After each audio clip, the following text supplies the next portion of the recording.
నంద్యాల పట్టణంలో 2 రోజులుగా ఎడతెరిపి లేకుండా కురుస్తున్న వర్షాలకు అతలాకుతలమవుతుంది. భారీ వర్షాల కారణంగా వాగులు, వంకలు పొంగి పొర్లుతున్నాయి. రోడ్లన్నీ వరద నీటితో చెరువులను తలపిస్తున్నాయి. ఈ క్రమంలోనే నంద్యాల నుండి భీమవరం చుట్టుపక్కల గ్రామాలకు వెళ్లే రహదారులు మధ్యలేరు వాగు నీటి ప్రవాహం ఎక్కువ కావడంతో రాకపోకలకు అంతరాయం ఏర్పడింది. అయితే మధ్యలేని వాగు దగ్గర వాహనదారులు అటువైపు వెళ్లకుండా వర్షాన్ని కూడా లెక్క చేయకుండా సీఐ సుధాకర్ రెడ్డి మధ్యలేరు వాగు వద్ద ప్రమాద హెచ్చరిక బోర్డు ఏర్పాటు చేసి అటువైపు వెళ్లకుండా ప్రజలకు అవగాహన కల్పిస్తూ గంటల తరబడి వర్షంలో తడుస్తూ అటువైపు వెళ్లే గ్రామ ప్రజలందరికీ అప్రమత్తంగా ఉండాలని, కురుస్తున్న భారీ వర్షాలకు వాగులు, వంకలు పొంగి పొర్లుతుండటంతో ప్రమాద సూచక బోర్డు ఏర్పాటు చేశారు. ఈ సందర్భంగా సీఐ సుధాకర్ రెడ్డి మాట్లాడుతూ ఎడతెరిపి లేకుండా కురుస్తున్న భారీ వర్షాల వల్ల వాగులు పొంగి పొర్లడంతో ప్రజలు ఇటువైపు ఎవరూ రావద్దని, ప్రజలందరూ అప్రమత్తంగా ఉండాలని, అత్యవసరం ఉంటేనే ఇంట్లో నుంచి బయటకు రావాలి అని, శిథిల వ్యవస్థలో ఉన్న ఇళ్లలో ఉండవద్దని తెలిపారు.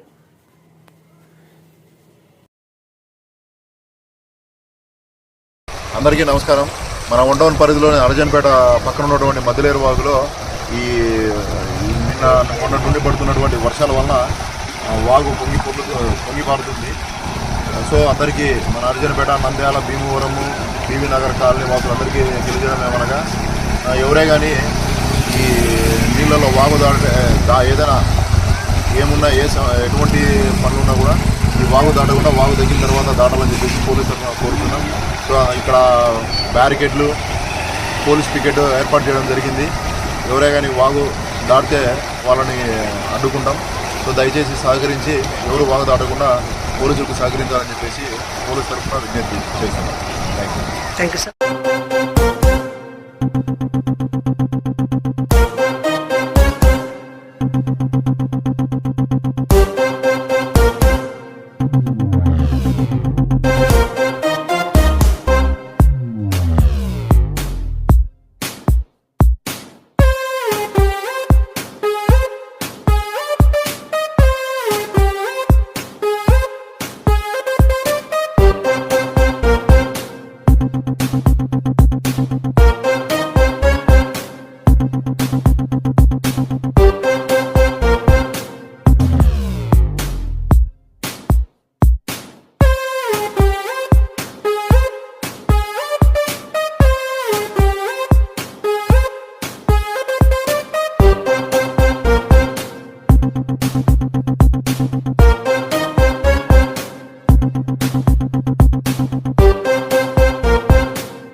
పట్టణం Saibaba Nagar railway station road నందు గల ఏసుకృప మినిస్ట్రీస్ చర్చ్ నందు బ్రదర్ అదనం సుధాకర్ గారి ఆధ్వర్యంలో నిర్వహించిన ప్రత్యేక ప్రార్థనా కార్యక్రమంలో నంద్యాల టీడీపీ జిల్లా ప్రధాన కార్యదర్శి ఎన్ఎండి ఫిరోజ్ పాల్గొన్నారు.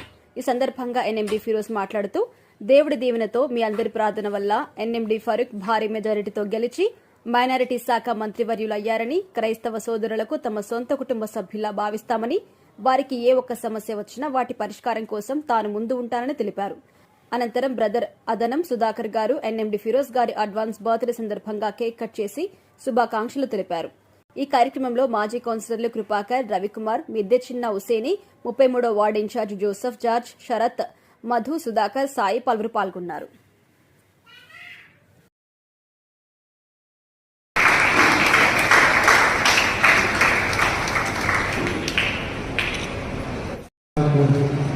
రక్షకుడైన యేసుక్రీస్తు నామములో స్తోత్రాలు చెల్లిస్తున్నాం.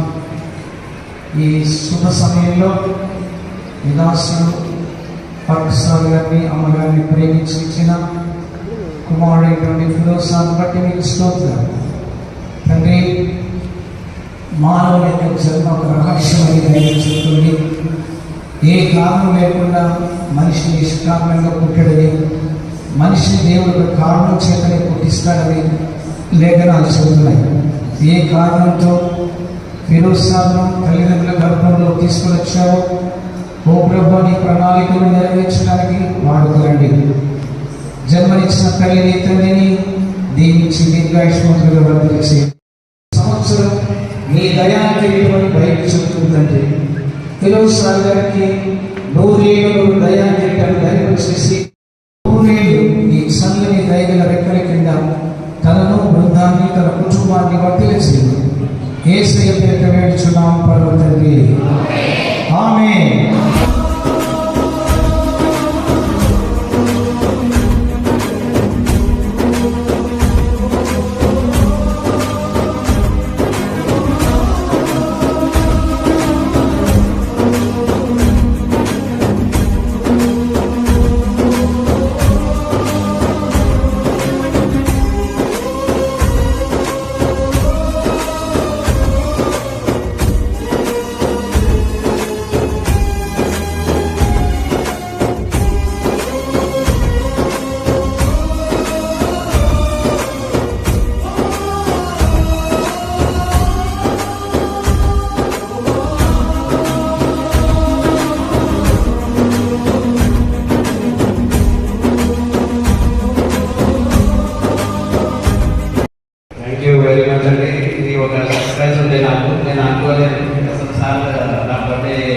మా చర్చిలో ఫస్ట్ కేక్ కట్ చేస్తున్నాము.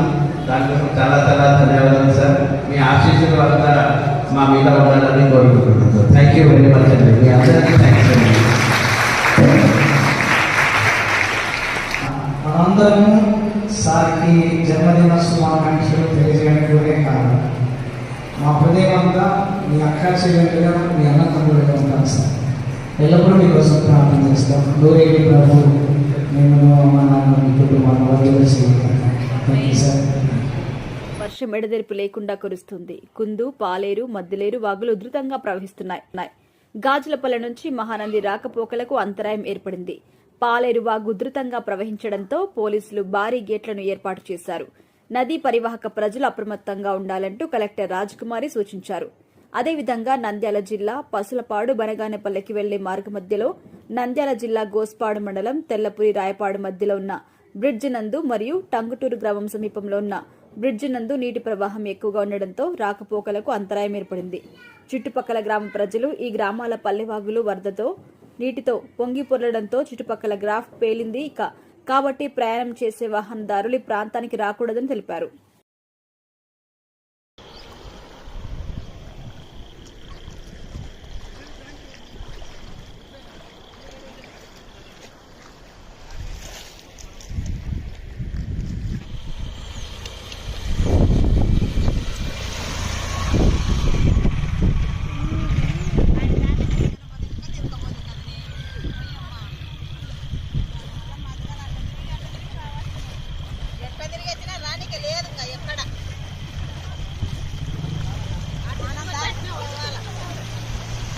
అబ్బా అబ్బా అబ్బా అబ్బా పక్క వారమ్మా.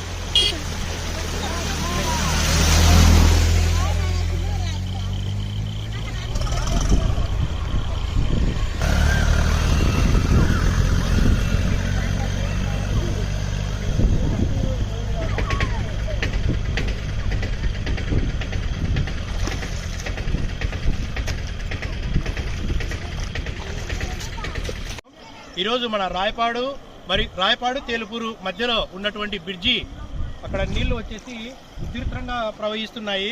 దయచేసి ఎవరు ఇక్కడికి రావద్దండి. ఆ పసులపాడు నుంచి బనియాలపల్లెకు వెళ్ళే దారిలో వెళ్ళే వాళ్ళు ఎవరైనా ఉంటే కూడా ఇక్కడికి రావద్దు. ఎందుకంటే ఇక్కడ నీటి ప్రవాహం ఎక్కువ ఉన్నది. వాహనదారులు, నడకదారులు ఎవరైనా ఉంటేనే ఇక్కడికి రావద్దండి. ఇవి తగ్గిన తర్వాత రావాల్సిందిగా ఈ మీడియా మూలంగా కోరుకుంటున్నాం. నంద్యాల పట్టణంలో నేరాల నియంత్రణలో సీసీ కెమెరాలు కీలక పాత్ర పోషిస్తున్నాయని, నేరాల కట్టడి చేయవచ్చని డీఎస్పీ యుగేందర్ బాబు అన్నారు. నంద్యాల పట్టణంలో సీసీ కెమెరాల ఏర్పాటు చేయడం జరిగిందని, పట్టణంలో నేర విభాగాలను తగ్గించేందుకు ఎక్కడైనా గానీ సంఘటన చోటు చేస్తే మాత్రం సీసీ కెమెరాలు పర్యవేక్షణ ఉంటుందని, పట్టణంలో రౌడీయిజం, నేరగాళ్లు ఎక్కువయ్యారని, వారి కోసం సీసీ కెమెరాలు పూర్తి స్థాయిలో ఏర్పాటు చేయడం జరిగిందని, ఎక్కడ ఏ సంఘటన జరిగినా సీసీ కెమెరాలు రికార్డు చేయడం జరుగుతుందని పేర్కొన్నారు. ఈ సందర్భంగా డీఎస్పీ మాట్లాడుతూ నేరాల నియంత్రణ, శాంతి భద్రతలు కాపాడేందుకు సీసీ కెమెరాలు ఎంతగానో దోహదపడతాయన్నారు. సీసీ కెమెరాల ఏర్పాటుతో నేరాలను అదుపు చేయవచ్చని, దొంగతనాలు నివారించవచ్చని అవకాశం ఏర్పడుతుంది అన్నారు. రోడ్డు ప్రమాదాలు, దొంగతనాలు పలు ఘటనలు జరిగిన పరిస్థితుల్లో సీసీ కెమెరాల ద్వారా వారిని గుర్తించి పట్టుకోవడానికి పోలీసులకు మూడో నేత్రంగా ఉపయోగపడుతుంది అన్నారు.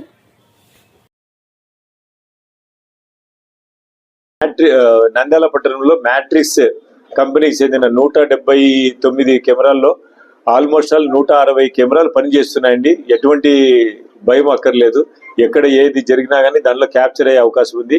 ఈ రైనీ సీజన్ కాబట్టి కొన్ని చోట్ల ఒక 10-15 కెమెరాస్ ఒకటి వర్క్ చేయట్లేదు.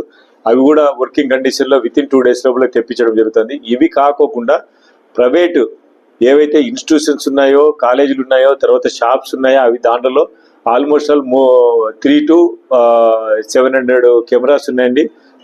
దాంట్లో కూడా ఆల్మోస్ట్ ఒక 40 కెమెరాలు తప్ప రిమైనింగ్ అన్ని పనిచేస్తున్నాయి. శాంతి భద్రతల విషయంలో కానీ, క్యాప్చర్ విషయంలో కానీ ఎటువంటి అనుమానం అక్కర్లేదు. అన్ని మా దగ్గర ఫీడ్ అవుతుంది. ఎటువంటి నేరస్తుడైనా తప్పించుకోవడానికి వీలు లేకుండా మేము మిగతా చోట కూడా ఎంటైర్ నంద్యాల టౌన్లో ఎంట్రీ అండ్ ఎగ్జిట్ పాయింట్ కూడా మేము ఐడెంటిఫై చేసి కొత్తగా కూడా మేము గవర్నమెంట్కి పంపించడం జరిగింది. అవి గాన పెడితే మన నంద్యాల పట్టణంలో ఎటువంటి నేరం జరిగినా మా దగ్గర సీసీ కెమెరాలో ఫీడ్ అవుతుందండి. ఏమి ఇబ్బంది లేదు. సీసీ కెమెరా పర్యవేక్షణ మాకు కంట్రోల్ రూమ్ లో అన్ని కెమెరాలకు కనెక్టివిటీ ఉంది. ఏ కెమెరా మనం చూడాలనుకుంటే కూడా అక్కడ పోయి మనం ఆ కెమెరా ఆ ఏరియా సంబంధించినది మనము ఫుటేజెస్ తీసుకోవచ్చండి. అన్ని మ్యాట్రిక్స్ కంపెనీ నుంచి మటుకు మనం విజయవాడ దగ్గర నుంచి లెటర్ పెట్టి అక్కడి నుంచి ఫుటేజ్ కలెక్ట్ చేసుకోవాల్సి వస్తుంది.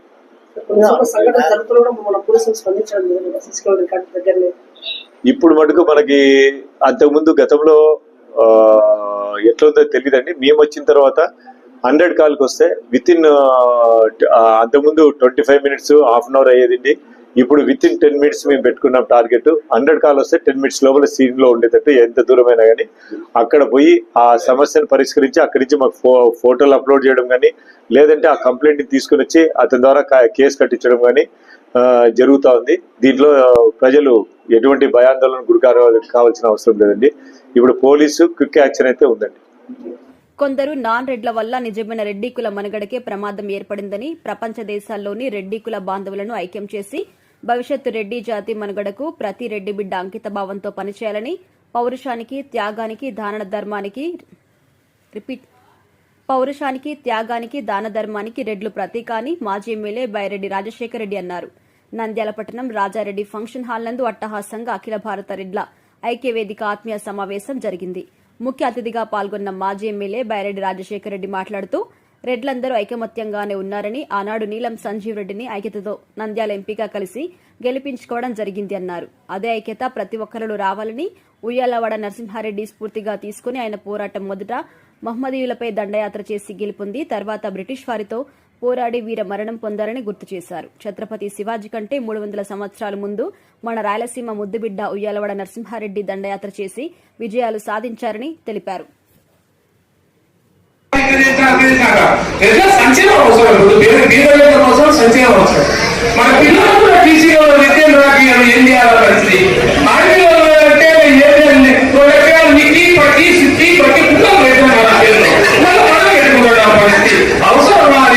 పరిస్థితి మంచి పేరు ఏదైనా పెట్టారు. పెట్టినప్పుడు ఉదాహరణకు ఎక్కడైనా సౌజన్య పెట్టాము. సౌజన్య వచ్చింది పరిస్థితి, సౌజన్యంలో పోయింది పరిస్థితి.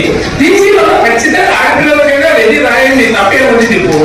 ఇంకా లవ్లో చెప్పండి పిల్లలు సరే, మన ఉన్నతులు ఏదైనా సరే యాభై సరే లవ్ చేయాలని ఆయన ఎవరైతే వాళ్ళు చేసి ఎందుకు ఇబ్బంది పడతాం, పంచాయతీలు తిరిగి ఆ ఇంటికి ఏ ఇంటికి మన ఆడపిల్లలు చిన్నప్పటి నోటి గురించి అన్ని చెప్పేవాళ్ళు పెద్దలు ముసిన వల్ల. మనమే టీవీ కూర్చోడం జరిపేది. ఇది ఎప్పుడైపోతుంది పరిస్థితి. కాబట్టి పిల్లలకు ఖచ్చితంగా రెడీ అని టీసీలో రాపేయండి, తప్పేం కాదు. క్యాస్ట్ రాపేయండి. కొంతమంది రాష్ట్రంలో బలవంతం ఏది కాదు పరిస్థితి. లవ్లుగా పిల్లలు పాపం మనవాళ్ళ వాళ్ళకి తెలియక జరుగుతున్నాయి, మెచ్యూర్ మంది దాకా జరుగుతున్నాయి. వాళ్ళు పోలీసులు వ్యవసాయం చేసే పిల్లలు చేయకున్నారు. అప్పుడు వాడు అదే పరిస్థితి వ్యక్తిగతమని మనం చెప్పలేదని సంక్షేమం మీద ప్రతి వాళ్ళు దృష్టి పెట్టాలి. పేదల దృష్టి పెట్టుకొని చేస్తే ఈ సంఘాల మీద వాళ్ళు కూడా ఆసక్తి చూపుతారు. పరిశ్రమలు వచ్చారు. ఊరికే ఏం చెప్పడం భాషలు చెప్పుకుంటున్నాను, నాకు చెప్పుకుంటున్నా చెప్పుకోవడం చూస్తే ఏం రాలేదు. దయచేసి నేను రెడ్డి సంఘం తరఫు నుంచి విద్యాదాన ప్రోగ్రామ్స్ ఇలాగన్నీ చేస్తున్నాం. ఏదో సంవత్సరానికి ఒక ప్రోగ్రామ్ చేసుకునేది, కార్తీక దీపోత్సవము, వనభోజనాలను చేసేది, ఇలాగా చేస్తున్నాం. కానీ ఐక్యత అని చెప్తున్నారు. మనలో ఐక్యత రావాలంటే ముందు ఏంటి రీజన్స్ వెతకండి. ఎందుకో ఐక్యత లేదు మన రెడ్లలో అనే దానికి రూట్ కాజ్ నుంచి వెతకండి. రూట్ కాజ్ నుంచి పెద్దలు వెతికినప్పుడు తెలుస్తుంది. మెయిన్ గా ఏంటంటే మన రెడ్డి కులస్తులు ధీరత్వము, ధైర్యత్వము, పౌరుషం తగ్గిందంటాను నేను. ఎందుకు అంటే దీనికి మన రెడ్డి మహిళలే కారణం అంటారు. కాలంలో ఇక్కడ ఎన్నిక కాబడినటువంటి కాలానికి ఇక్కడికి చాలా మార్పు వచ్చింది. బాధాకరం. మీరు అంటున్నారు, నాకు తెలిసి ఈ గుర్రం మీద మరి ఉయ్యాలవాడ నరసింహారెడ్డి గారిని కూర్చోబెట్టి ఆయన చేతిలో ఒక కత్తి పెట్టి మీరు ఒక పత్రాన్ని తయారు చేశారు. అది చూసి మన రెడ్లే మారిపోతున్నారు. ఏం చేస్తామన్నా మీకందరికీ తెలియజేయాలి. రెడ్ల చరిత్ర ఛత్రపతి శివాజీ కంటే ముందు ఛత్రపతి శివాజీ ఒక మహానుభావుడు. ఆయన కంటే ముందు 300 సంవత్సరాలకు ముందు విదేశీ దండయాత్రలు మహమ్మదీయుల మీద పోరాటం జరిపినటువంటి వారు. నంద్యాల పట్టణంలో వినాయక చవితి వేడుకలు ప్రశాంతంగా నిర్వహించడానికి ప్రతి ఒక్కరి కృషి చేయాలని నంద్యాల జిల్లా డీఎస్పీ యుగేందర్ బాబు మరియు శ్రీ గణేష్ కేంద్ర సమితి గౌరవ అధ్యక్షులు డాక్టర్ రామకృష్ణారెడ్డి తెలిపారు. నంద్యాల పట్టణం శ్రీ వివేకానంద ఆడిటోరియం నందు గణేష్ మండప నిర్వాహకులతో శ్రీ గణేష్ కేంద్ర సమితి మరియు అధికారుల ఆధ్వర్యంలో సమన్వయ సమావేశం నిర్వహించారు. ఈ సందర్భంగా డాక్టర్ రామకృష్ణారెడ్డి మాట్లాడుతూ గణేష్ మండపం నిర్వాహకులు గణేష్ వేడుకలు ప్రశాంతంగా నిర్వహించాలని, భక్తి శ్రద్దలతో పూజలు నిర్వహించాలని, పోటీతత్వంతో కాకుండా భక్తిమయంగా వేడుకలు నిర్వహించేందుకు కృషి చేయాలన్నారు. ఏఎస్పీ యుగేందర్ బాబు మాట్లాడుతూ జిల్లా కేంద్రంలో గణేష్ వేడుకలు ప్రశాంతంగా నిర్వహించేందుకు ప్రతి ఒక్కరూ కృషి చేయాలని, నంద్యాల అంటే ప్రశాంతతకు నిలయమని, ఆ గౌరవాన్ని కాపాడేలా వేడుకలు నిర్వహించుకోవాలన్నారు. ఏదైనా సమస్య ఉంటే అధికారుల దృష్టికి తీసుకురావాలని విజ్ఞప్తి చేశారు. ఈ కార్యక్రమంలో పట్టణ సీఐలు, మున్సిపల్ అధికారులు మరియు విద్యుత్ శాఖ అధికారులు, శ్రీ గణేష్ కేంద్ర సమితి సభ్యులు పాల్గొన్నారు.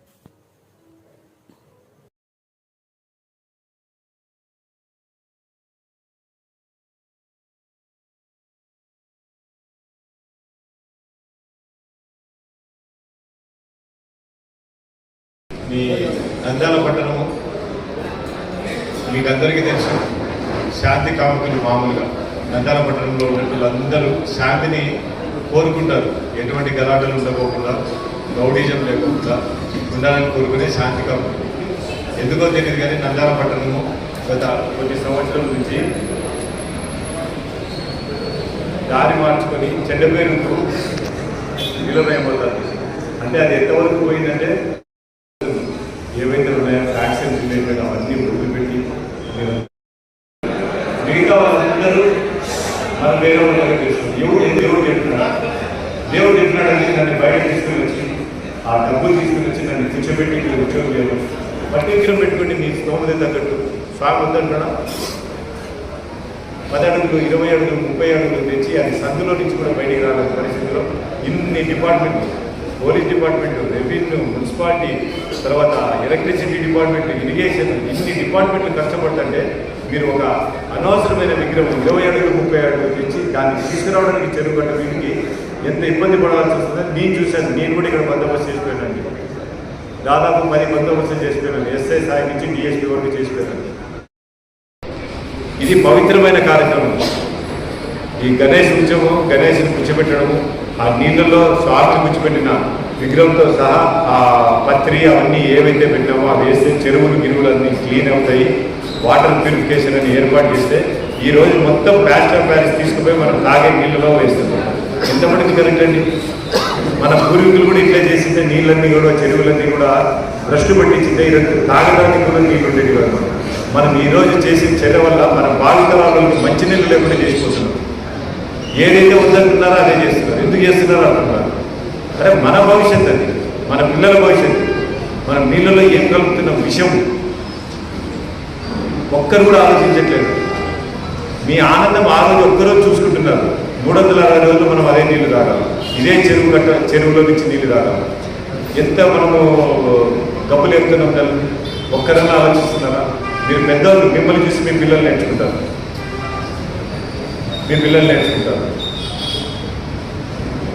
దేవుడి దగ్గర కూడా మనం డిసిప్లిన్ లేదా?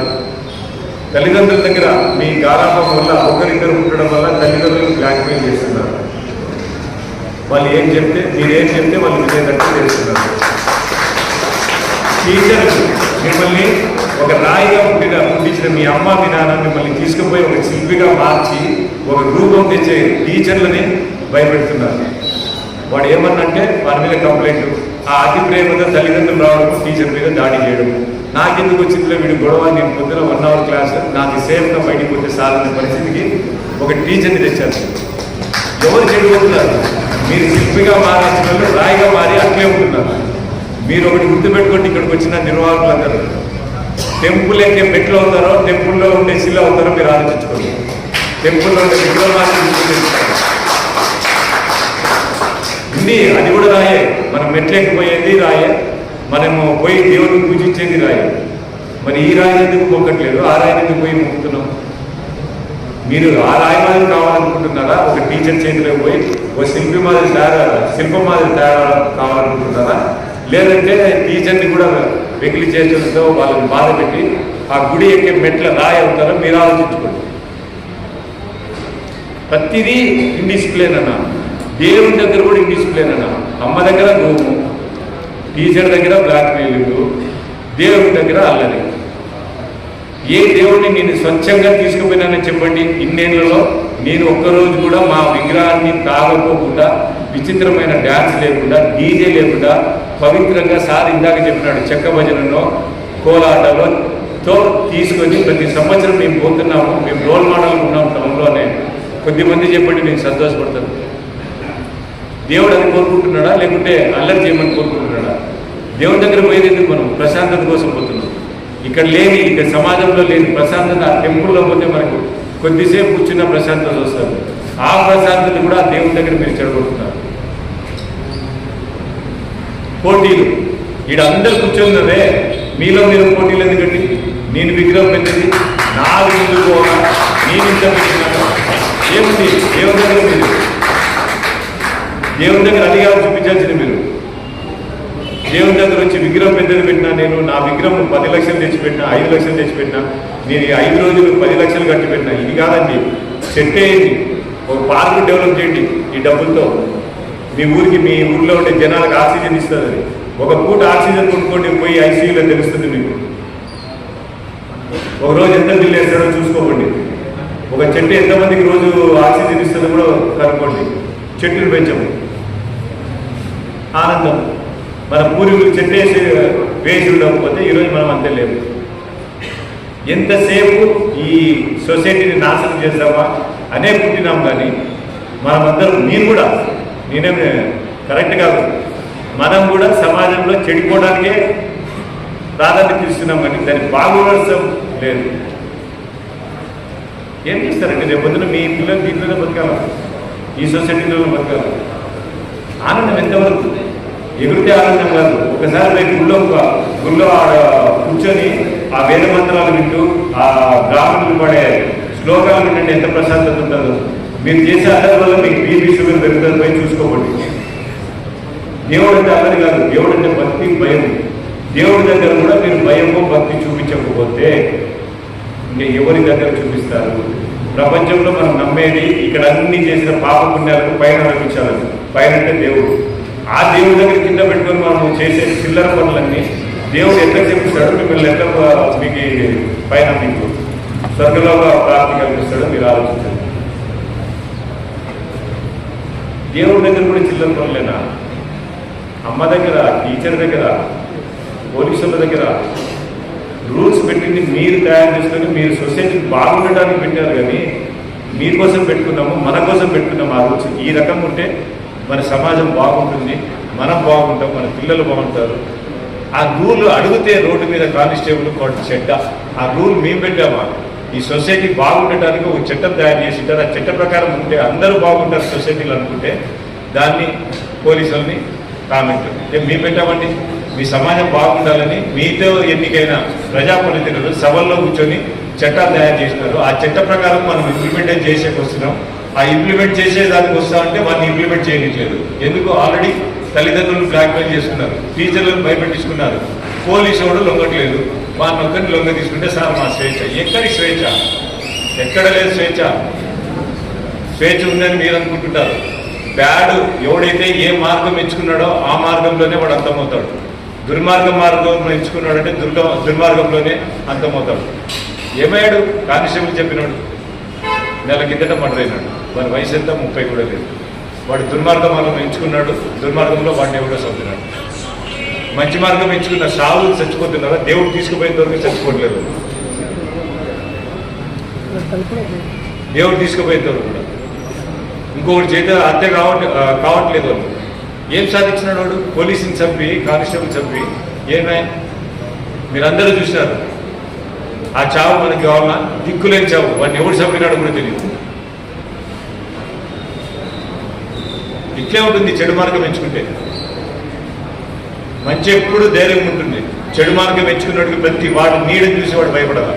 నీడ వస్తున్నట్టు కూడా ఏమో అనుకుని భయపడాలి.